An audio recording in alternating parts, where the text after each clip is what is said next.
De enero a la fecha, 4.349 armas de fuego han sido destruidas mediante el programa capitalino Sí al Desarme, Sí a la Paz, encabezado por la Secretaría de Gobierno.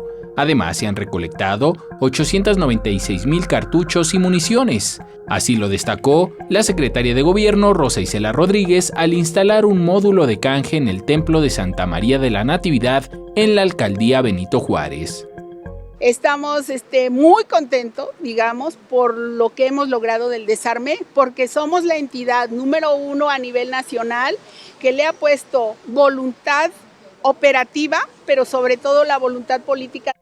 Las alcaldías con mayor participación ciudadana en el canje de armas son Iztapalapa con 934, Azcapotzalco con 828, Coyoacán 740, Gustavo Amadero 446 y Cuauhtémoc con 197.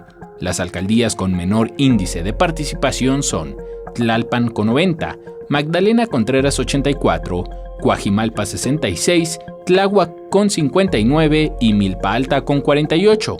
Por su parte, Salvador Guerrero Chiprés, titular del Consejo Ciudadano, recordó la convocatoria hecha a artistas plásticos que deseen crear la escultura de la paz, con los residuos generados de la destrucción de armas, que en total son 1.5 toneladas. El premio son 200,000 pesos, la convocatoria está en nuestras redes sociales, es un premio atractivo, ya tenemos una intervención importante de escultores, no tienen que ser todos ellos de gran formato y profesionales, está abierta la convocatoria a todas las ciudadanías. Con imágenes de Javier Cordero, Enrique Muñiz, 21 Noticias.